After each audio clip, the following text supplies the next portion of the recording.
17세기 재미있는 사건이 하나 있습니다.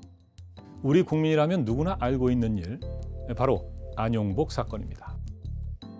1693년 도토리번 어부들은 울릉도에 접근했을 당시 안용복을 비롯한 40여 명의 조선 어부들이 어로 활동을 하는 것을 목격하게 됩니다. 일본 어부들은 조선 어부들과 논쟁을 벌였고 결국 안용복과 박어둔을 납치해 도토리번 호키국 요나고항으로 되돌아갑니다.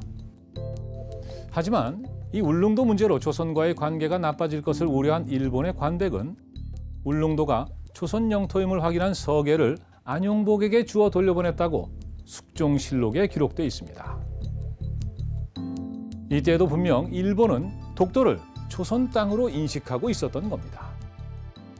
하지만 이 문제는 여기서 끝이 아니었습니다. While repatriating An Gyeongbuk to Joseon, a high-ranking Tsushima official named Tada Yozaemon, who acted as a bridge between Joseon and Japan, took away the document from An Gyeongbuk and sent a notice to the Joseon dynasty saying that Gyeongsangbuk-do, or Ulongdo, was Japanese territory and asked Joseon to block its fishermen from visiting it. At the time, Joseon was dominated by the Namin faction, led by the royal consort Jang Hee-bin. To avoid angering the king by repeated faction replacements, the Namin faction tried to protect its current status rather than making a resolute political decision. They came up with a dumbfounding solution to Tada Yozaemon's territorial claim over Ulongdo Island. The faction said that there was no point in fighting with Japan over a piece of land that had been abandoned for 300 years.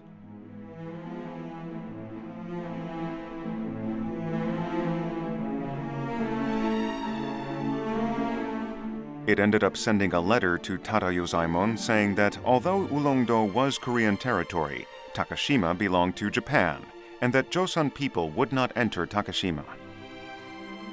But that was not enough for Tada Yozaemon. He asked the government of Joseon to delete stipulations regarding Ulongdo. Just then, the faction in power was replaced yet again in Joseon. Royal consort Jang Hee-bin, who used to hold the position of queen, was deposed and replaced with Queen In-hyun, giving rise to the Soin faction. When Minister Nam Gu-man of the Soin faction saw the document sent by Tada Yozaemon, he was outraged and sent a very furious reply.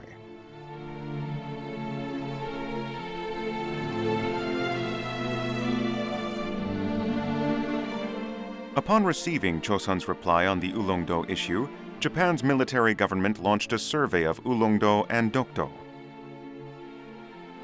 The Totori domain reported in the survey that Ulongdo and Dokdo were not its territory. 3 days later, on January 28, 1696, the Japanese military government prohibited navigation in waters off Ulongdo Island. 1692년, 그러니까 17세기 말이죠. 일본 중앙정부 에도마부는 울릉도에 대해서 조사를 했습니다. 그렇게 해서 울릉도가 조선에 훨씬 가깝다라는 사실을 알게 되어서 일본 중앙정부의 중심이었던 장군이 그러면 이곳은 조선 땅이다 라고 정확하게 인정을 했습니다. 그리고 그 다음에 독도에 대해서도 조사를 했는데 당시 독도를 관리했던 도토리본에서 그 연주가 독도도 그 도토리 본 것이 아니고 그리고 일본의 어떤 지방에도 소속되어 있지 않다라는 것을 정확하게 말했기 때문에 장군은 독도도 그러면 우리 것이 아니지 않느냐 이런 결론을 내렸습니다. 그렇게 볼 때 1696년 시점에서 울릉도뿐만이 아니라 독도까지 정확하게 일본 영토 외의 땅이다. 바로 조선 영토다라는 것을 일본 스스로가 인정한 역사가 있습니다. 독도 문제라는 것은 17세기 말에 이런 식으로 완전히 끝난 문제였다라는 것을 알 수가 있는 것입니다. 일본의 또 한 가지 주장이 있습니다. 바로 1905년 일본이 독도를 자국의 영토로 편입했다는 겁니다. 이 어떤 내용일까요?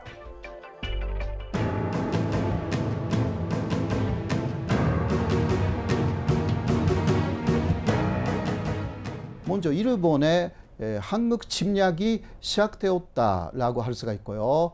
그것은 1904년 2월에 일본은 로이드 전쟁을 도발하면서 중국 요순에 있는 러시아군을 공격하기 위해서 군대를 보냈는데 그 군대 중 일개 사단이 한국에 와서 한국을 점령하기 시작한 거죠. 그 이후에 그러한 대단히 혼란스러운 일본이 한국을 침략하기 시작했던 그 시기에 그 독도도 일본 쪽에 넘어가게 되는 것입니다. However, on October 25, 1900, the Korean Empire already issued Royal Order No. 41, saying that Sokdo, which is a Chinese version of Dokdo, was part of Uldo-gun. The name Dokdo first appeared in Japanese documents in 1904.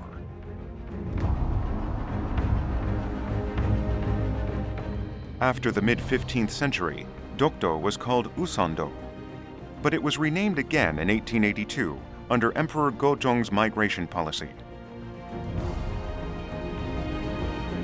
Residents of the Jeolledo province region who relocated to Ulongdo called Dokdo Dolsam, or Rock Island. In Jeolledo dialect, it sounded like Dokson. The name Sokdo, mentioned in the Royal Order No. 41, is the Chinese transcription of the name Dolsan.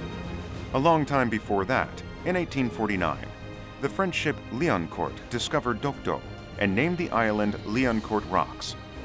The Japanese shortened the name to Lianko Island.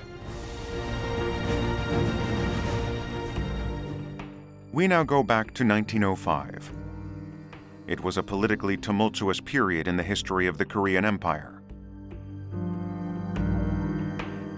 To make things worse, Russia and Japan were engaged in a territorial conflict on the Korean peninsula, pointing to the possibility of a war between the two countries. To stay away from the war, the Korean Empire declared neutrality on January 22, 1904, but Japan ignored that. Eventually, Japan sent its troops to Incheon and on February 10, 1904, started the Russo-Japanese War.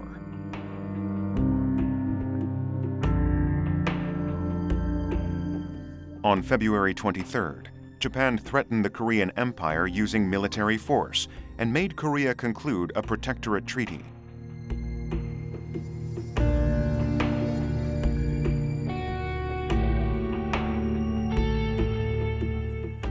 During that process, Japan also devised strategies to make Dokdo its territory. The Japanese Ministry of Internal Affairs secretly drafted documents to annex Dokdo.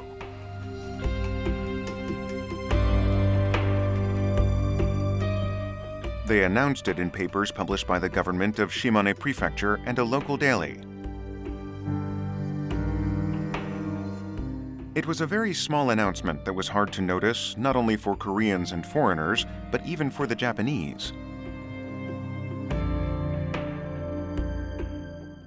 일본은 그 국제법상의 영토의 취득에 대해서 이렇게 세 가지로 얘기하고 있습니다. 첫 번째는 영토를 획득하려는 국가의 의지, 두 번째는 그러한 의지의 공표, 그리고 세 번째는 그 영토를 통제할 수 있는 적절한 권력의 축적이다라고 이렇게 얘기하고 있거든요.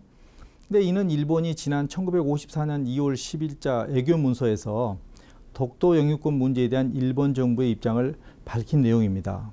이후 일본이 독도를 일본 영토에 추가하기 위해서 1905년 1월 28일 강요 회의를 결정하고 1905년 2월 22일 시마네현 고시라는 조치로 국제법의 요구를 충족시켰다라고 이렇게 주장하고 있습니다.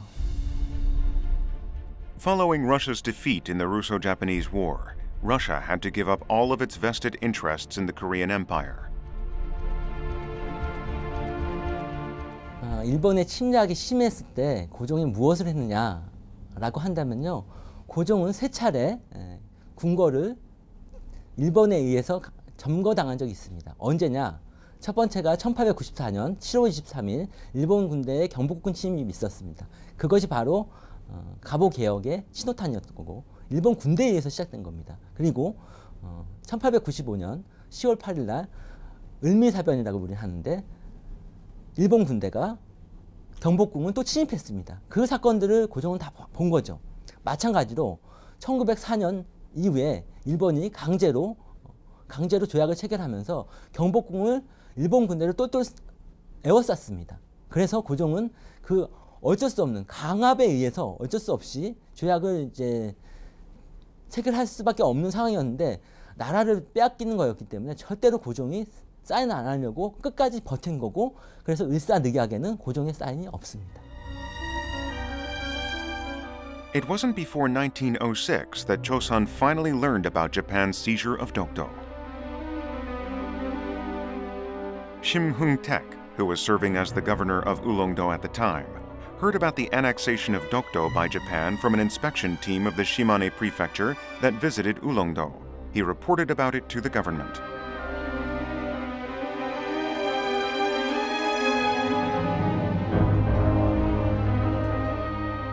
This is the first documented record about Dokdo's seizure by Japan that was sent to the government of Joseon.